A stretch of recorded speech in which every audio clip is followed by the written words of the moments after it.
حقیقی روحانیت۔ اگر ہم نئے سرے سے پیدا ہو چکے ہیں اور اپنی زندگیوں کے لیے خدا کی مرضی سے واقف ہیں تو ہم گناہ آلودہ طرز زندگی جاری نہیں رکھیں گے۔ نوید ملک آپ کی خدمت میں حاضر ہے اور آج اسی نقطہ پر بات کروں گا۔ یہ چھوٹا خط جو یوحنا نے لکھا، جب ہم اس میں آگے بڑھتے ہیں تو ہم ایک حیران کن بیان یا تصور دیکھتے ہیں، اور ایسا لگتا ہے جیسے وہ کہہ رہا ہے کہ اگر آپ حقیقی مسیحی ہیں تو آپ گناہ نہیں کریں گے۔ آئیے ایک نظر ڈالتے ہیں کہ یوحنا کیا کہہ رہا ہے۔ آئیے اس کی وضاحت کرنے کی کوشش کرتے ہیں۔ باب 3 کی آیت 4 سے 6 تک کے پیراگراف کو میں گنہگار رویہ کا نام دیتا ہوں۔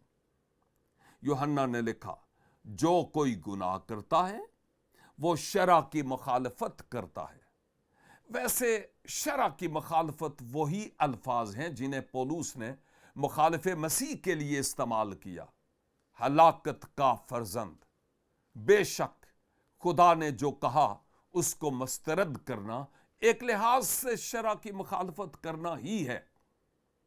جو کوئی گناہ کرتا ہے وہ شرع کی مخالفت کرتا ہے، اور گناہ شرع کی مخالفت ہی ہے۔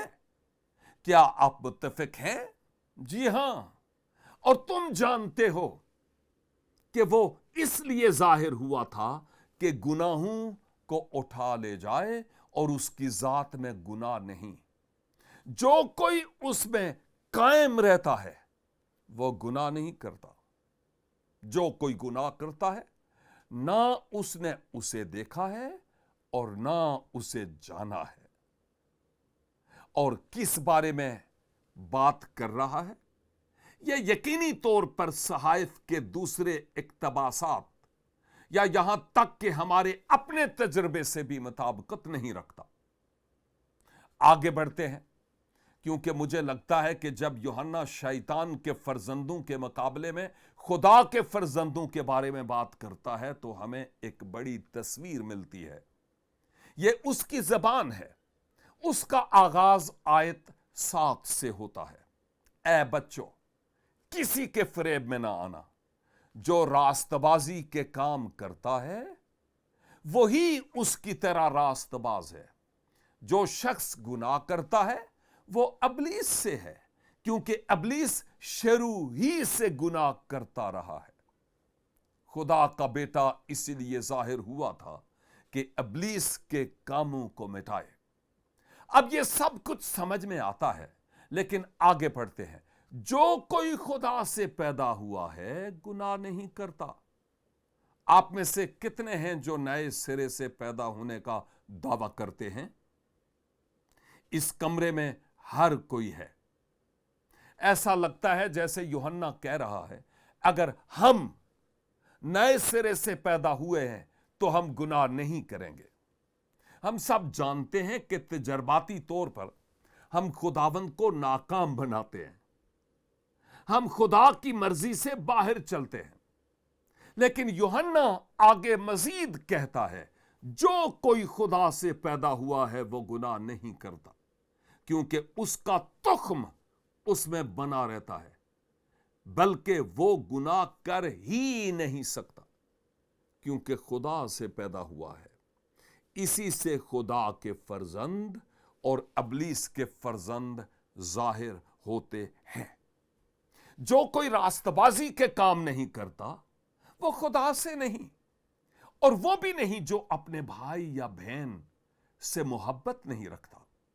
یوحنا جس بارے میں بات کر رہا ہے اس کی تقریباً 7 تشریحات ہیں، اور ایک 8ویں یہاں ہے۔ یہ میری ذاتی تشریح ہے، میں یہ آپ کے ساتھ شیئر کرنا چاہتا ہوں۔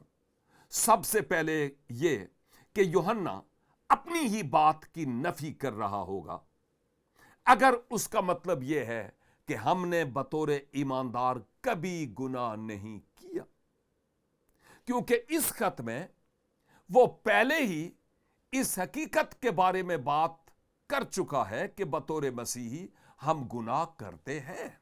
ہمیں پوری تصویر کو سمجھنا ہوگا۔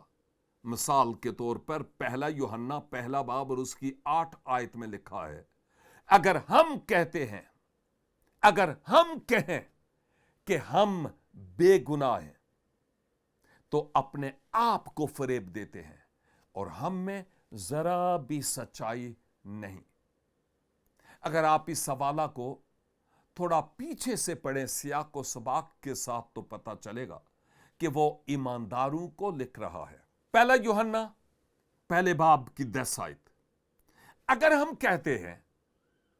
کہیں کہ ہم نے گناہ نہیں کیا تو اسے جھوٹا ٹھہراتے ہیں اور اس کا کلام ہم میں نہیں ہے۔ اور میں پھر سے کہوں گا کہ سیاق و سباق سے پتہ چلتا ہے کہ وہ ایمانداروں کو لکھ رہا ہے۔ اب بعض لوگ یہ کہہ سکتے ہیں کہ نہیں وہ غیر ایمانداروں کو لکھ رہا ہے، لیکن پہلا یوحنا 2 باب کی پہلی آیت کے بارے میں کیا خیال ہے جب وہ کہتا ہے، اے میرے بچوں، یہ باتیں میں تمہیں اس لیے لکھتا ہوں کہ تم گناہ نہ کرو، اور اگر کوئی گناہ کرے تو باپ کے پاس ہمارا ایک مددگار موجود ہے، یعنی یسوع مسیح راست باز۔ لہذا یوحنا یہاں کس بات کی تعلیم دے رہا ہے؟ میں آپ کو پولس رسول کے گلتیوں کے نام خط کی طرف لے جاؤں گا، اور میں نے اسے شیطان کے فرزندوں کا عنوان دیا ہے، لیکن یہ واقعی جسم کے کاموں کی تفصیل ہے، اور یہ سیاق و سباق سے بالکل واضح ہے کہ وہ غیر ایمانداروں کے بارے میں بات کر رہا ہے۔ وہ کہتا ہے، اب جسم کے کام تو ظاہر ہیں، یعنی حرام کاری، ناپاکی، شہوت پرستی، بت پرستی، جادوگری، عداوتیں، جھگڑا، حسد، غصہ، تفرقے، جدائیاں، بدعتیں، بغض، نشہ بازی، ناچ رنگ اور ان کی مانند۔ لیکن غور کریں کہ وہ کیا کہہ رہا ہے۔ ان کی بابت تو میں پہلے سے کہہ دیتا ہوں، جیسا کہ پیشتر جتا چکا ہوں، کہ ایسے کام کرنے والے خدا کی بادشاہی کے وارث نہ ہوں گے۔ دوسرے الفاظ میں وہ کہہ رہا ہے کہ اگر وہ اس طرح کا طرز زندگی مسلسل اپنائے رکھتے ہیں تو وہ ایماندار نہیں ہیں۔ لیکن پھر وہ اس کا موازنہ خدا کے فرزندوں کے ساتھ کرتا ہے، وہ لوگ جو نئے سرے سے پیدا ہو چکے ہیں اور روح کی ہدایت سے چلتے ہیں، مگر روح کا پھل محبت، خوشی، اطمینان، تحمل، مہربانی، نیکی، ایمانداری، حلم، پرہیزگاری ہے۔ بنیادی طور پر ایک حوالے کا دوسرے حوالے سے موازنہ کرنے کا نتیجہ کیا نکلتا ہے؟ یوحنا کیا کہتا ہے؟ اور پھر پولس جو بڑی تصویر کشی کرتا ہے، میرا خیال ہے کہ اس کا مطلب یہ ہے، یوحنا واضح طور پر 2 طرح کے لوگوں کے بارے میں بیان کرنے کے لیے گناہ کرنا اور گناہ نہ کرنا جیسے الفاظ استعمال کر رہا ہے۔ وہ جو جسم کے کاموں کو ظاہر کرتے ہیں، یعنی غیر ایماندار، اور وہ لوگ جو روح کے پھل کو ظاہر کرتے ہیں، یعنی ایماندار لوگ۔ وہ یہ نہیں کہہ رہا کہ وہ جو گناہ نہ کرنے کے زمرے میں آتے ہیں وہ دوبارہ گناہ نہیں کر سکتے، بلکہ وہ یہ کہہ رہا ہے کہ ہمیں بالغ ہوتے رہنا ہے اور بڑھتے رہنا، ترقی کرتے رہنا ہے، اور زیادہ سے زیادہ یسوع مسیح کی مانند بننا ہے۔ اور یہاں تک کہ پولس بھی ان 2 طرح کے لوگوں کے بارے میں کہہ رہا ہے کہ ایماندار ہوتے ہوئے ہم کبھی بھی جسمانی کاموں میں مشغول نہیں ہوتے ہیں، ہم ہوتے ہیں۔ پولس نے جو خط کرنتھیوں کو لکھا، اس کو دیکھیں۔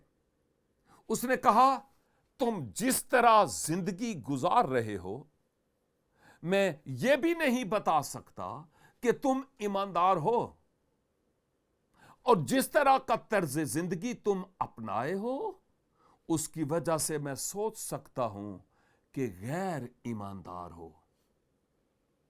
اور وہ انہیں مقدسین یعنی ایماندار کہتا ہے۔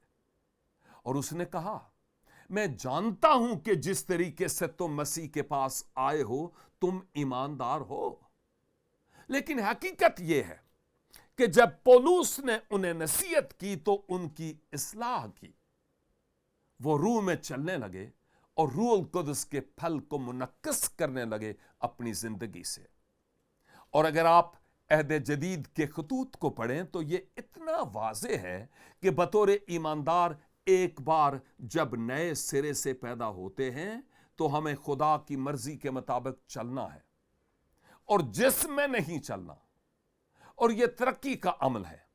مثال کے طور پر میں اس کی تشریح ایک سوال کے ذریعہ سے کرنا چاہوں گا۔ افسیوں اور کلسیوں کے نام پولس رسول کے خطوط کیسے مسیح میں ہماری زندگی کو سمجھنے میں مدد کرتے ہیں؟ میں افسیوں کے خط سے چند آیات لوں گا اور ہم غور کریں گے کہ پولس نے کیا کہا، اور میں اسے جسمانیت بمقابلہ روحانیت کہتا ہوں۔ وہ ایمانداروں کو لکھ رہا ہے۔ وہ کہتا ہے، بلکہ تم نے اس سچائی کے مطابق جو یسوع میں ہے اسی کی سنی، اور اس میں یہ تعلیم پائی ہوگی کہ تم اپنے اگلے چال چلن کی اس پرانی انسانیت کو اتار ڈالو۔ دوسرے لفظوں میں یہ کہ جسم کے کاموں کو اتار ڈالو۔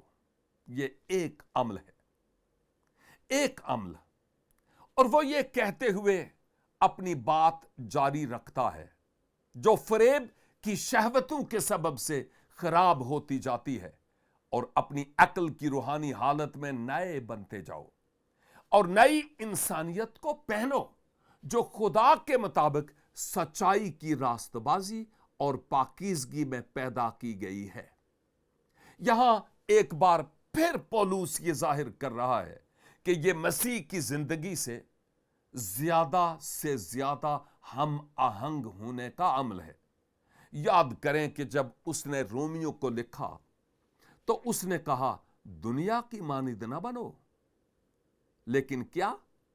اپنی عقل نئی ہو جانے سے اپنی صورت بدلتے جاؤ، اور یہ ثابت کرو کہ خدا کی اچھی، قابل قبول اور کامل مرضی کیا ہے۔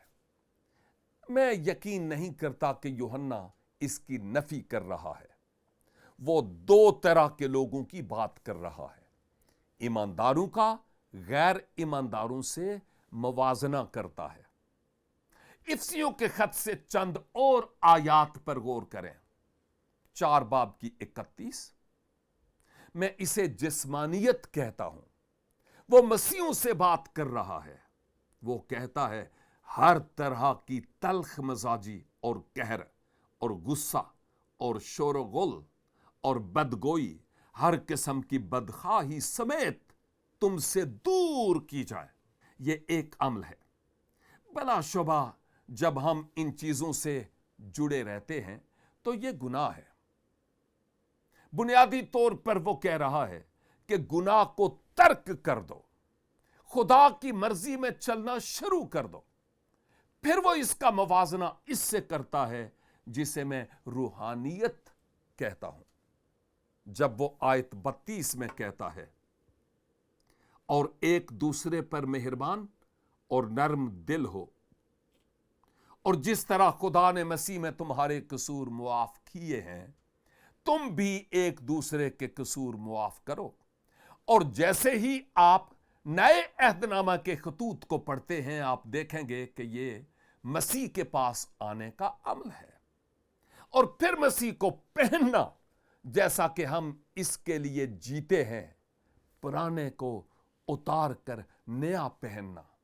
تو یہاں پھر ایک سوال ہے جو بہت اہم ہے، اور میں اسے صرف حقیقی روحانیت کہتا ہوں، جو میرے خیال میں واقعی اس کی عکاسی کرتا ہے جو یوحنا کے ذہن میں تھا۔